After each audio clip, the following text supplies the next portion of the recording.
land founded on the extermination of indigenous people. And then 4 centuries and a half later, we were able to elect the first 2 Native American women to Congress. We also elected the first 2 Latina women from Texas. We elected the first Black women from the state of Massachusetts. We elected the youngest Black woman in Congress from Illinois. We also elected the youngest woman in general in Congress, which is our dear sister Alexandra Ocasio-Cortez. We also elected the first 2 Muslim American women in Congress, Sister Ilhan Omar and Sister Rashida Tlaib from the great state of Michigan. And Rashida also held another historic identity. She became the first Palestinian American in Congress. So together as a country, we made history in the last election. We said we were going to win back the House, and we won back the House. And then what did women do? We went out and marched again in 2019. About 100,000 people joined us in Washington, D.C., even during a northeastern blizzard that literally hit the Northeast that same weekend.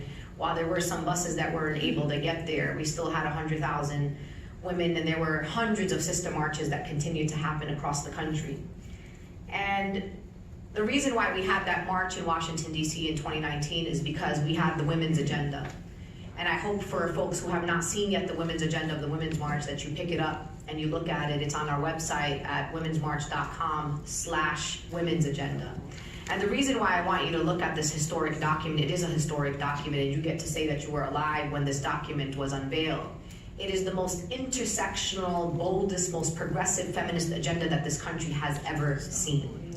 And why it's important to see this agenda is because it's going to actually inform my comments moving forward about why is it not only important to have women in leadership, but why it's important to have women of color in leadership. And I want to tell you a little bit about the Women's March story. And the Women's March has been the center of much controversy. And I'm not afraid to talk about things that are controversial. It's who I am. I'm walking, breathing controversy. I just wake up in the morning and I'm already controversial. I could just say good morning on Twitter and everyone's like, well, what's behind that? What does she mean? Good morning to who? Who's left out of her? Literally, this is the story of my life every single day. And the story of the Women's March is very important. One day I will write the story. And the story will not be a very flowery one, as many of you have had experience in the first Women's March. You went to the Women's March and you felt hopeful and you felt like, wait a minute, okay, so there are really good people in our country. You know, there are people who are ready to come out and stand up against racism and misogyny and sexism and Islamophobia and homophobia and anti-Semitism and all the isms and phobias. But that's not how we got to that day. And I want you to understand that they were challenged in getting to the actual Women's March that was the physical, visible Women's March that many of you attended, whether it be in Washington, D.C. or here in North Carolina. The Women's March is actually a great depiction of a long-standing story of white women and women of color organizing together, and why we have not up until this point figured out how to create an intersectional feminist movement that actually centers all of our voices, and in fact why it has failed many, many times over. And I know that oftentimes we use the suffragist movement as an opportunity to be inspirational and talk about the kind of sacrifices that women have made, but you know, I get a little bit uncomfortable around talking about the suffragist movement if we don't actually tell the whole truth about the suffragist movement, which is that yes, women got the right to vote in 1920, but which woman is the question? And right, we have to be really clear that Black women were standing side by side with white women to fight for the rights of all women to vote. But in fact, it took Black women decades later to get the right to vote, because what has happened historically is that white women, and when I say white women, let me just be very clear. I want you to understand that white women doesn't mean all white women. It's just the majority of white women at that time, let's be clear, got the right to vote, and then they were like, cool, we got it, we're good, right? Time to move on to the next fight. And it took many decades later for Black women to get the right to vote. And in between the white woman and the Black woman, there were Asian women that got the right to vote. So different women got the different rights at different times, and it required that every segment of a community fight for themselves. And there was never an intersectional opportunity to do that. And so we had a choice to make during the Women's March. So let me take you through the Women's March a little bit to illustrate my point. When the Women's March started, it was basically immediately after the election of Donald Trump. A white grandmother from Hawaii put up a Facebook post basically saying, we need to march. That's what she said. This is a lady that never marched a day in her life. Let's just be clear about that. She was really outraged. The next thing you know, a Facebook page went up, and white women joined together, right, for this event on Facebook. And let's be very clear here when we talk about who did what when it came to the Women's March. White women started a Facebook page. Did you hear what I just said? The white women started a Facebook page. That was it. And the Facebook event page was called what? The Million Women's March. And everybody was so excited it went viral. And you know the black women were sitting back being like, really, white ladies, Million Women's March? Did you know that there was a Million Women's March in 1997 that was organized by black women? So it wasn't that the white women were ill-intentioned or they were being bad or they were just being like racist. They really didn't know that there was a black women's march called the Million Women's March in 1997, which already tells me about the lack of relationships that they had, because if they would have had deep relationships with black communities and black people, they would have probably already knew that. And if also they were already organizing from the onset with black women would have been like, that's probably not the right name for us to use right now. But of course they weren't, so that's why that was the first iteration of the Women's March Online. And mind you, when I went into the Facebook event, I didn't know who these women were, just to be clear. I had no idea who these women were. I was just a regular person like all of you were. I went into the Facebook event to read the description. And then I was like, this is really interesting. We just came out of an election where this administration won the entire election off the vilification of people of color, in particular Muslims, right? We became the issue. It was literally, I am going to be president to protect you from the Muslims. Islam hates us. I'm going to do a complete shutdown on immigration, Muslim immigration. That's what he said. And people voted for that.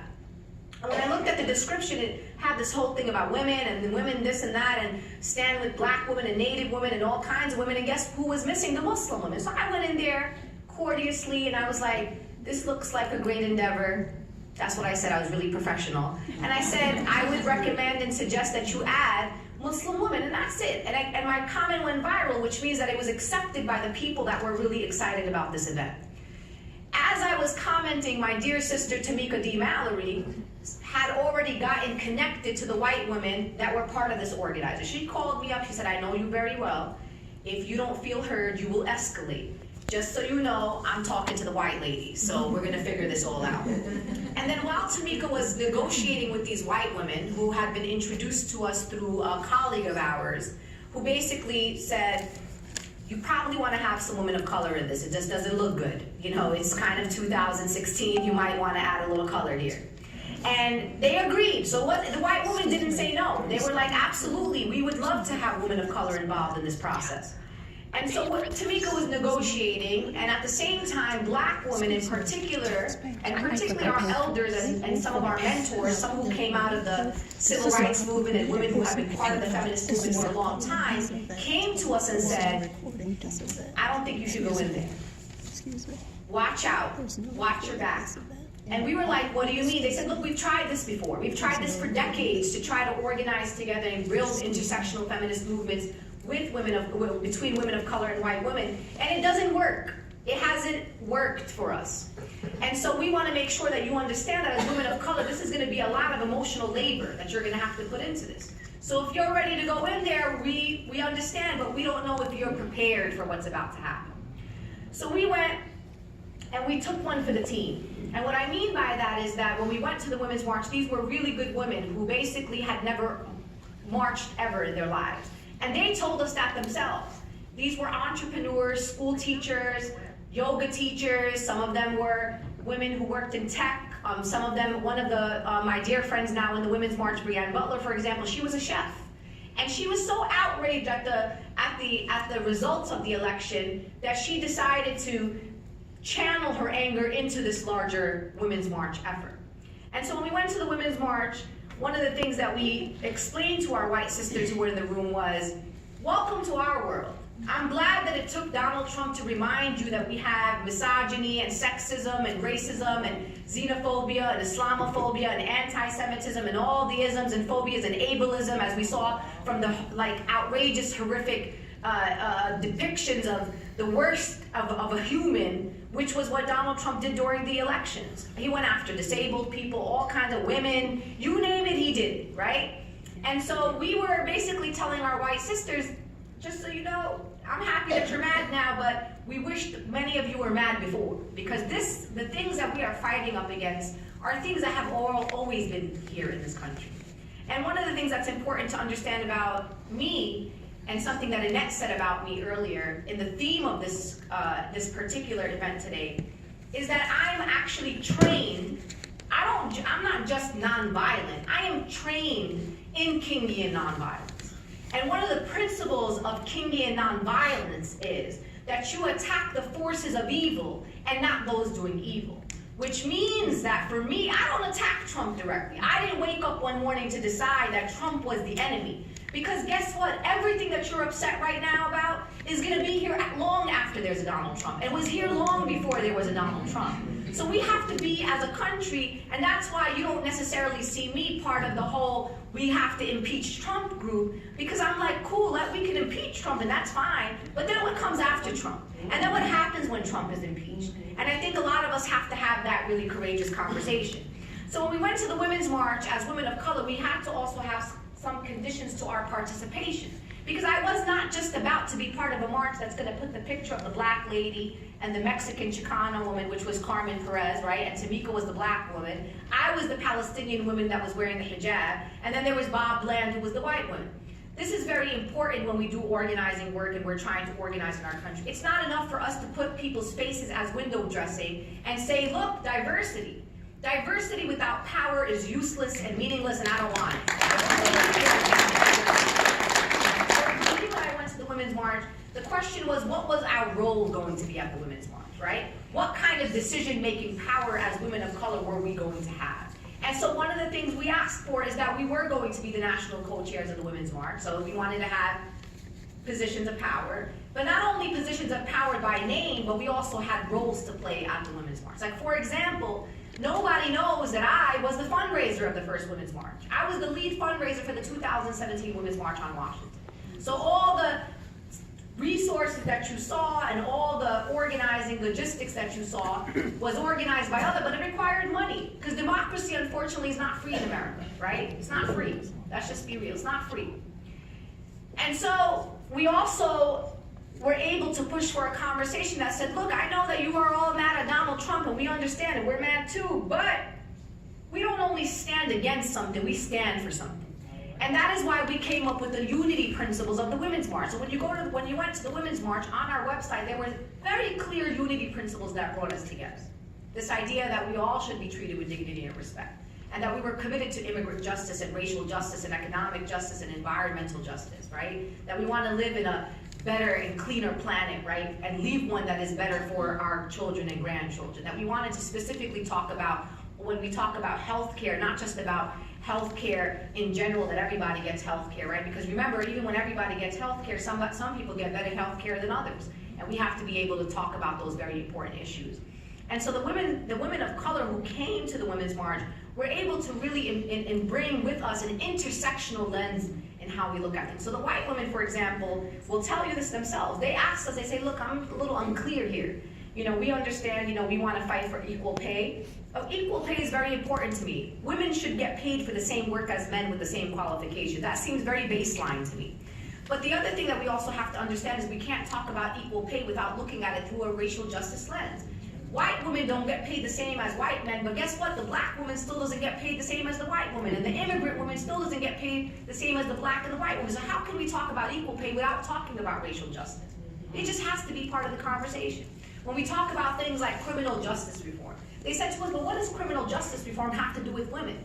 That should be, we get it, it's important, but of course criminal justice reform is a women's rights issue.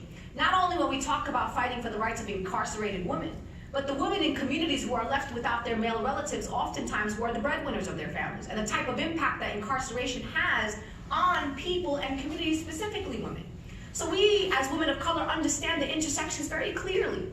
And so that we were able to actually use the Women's March as an educational opportunity for new activists to show them that in a movement that is successful, you have to treat people as whole people. You can't just tell people, come in the room and we're going to talk about this one issue. Even when we talk about reproductive rights, right? Reproductive rights has to have an intersectional lens to it. When we talk about the attacks on Planned Parenthood, for example, who are the majority group who actually accesses the services of Planned Parenthood, often poor women, often immigrant and undocumented women, and black women. So even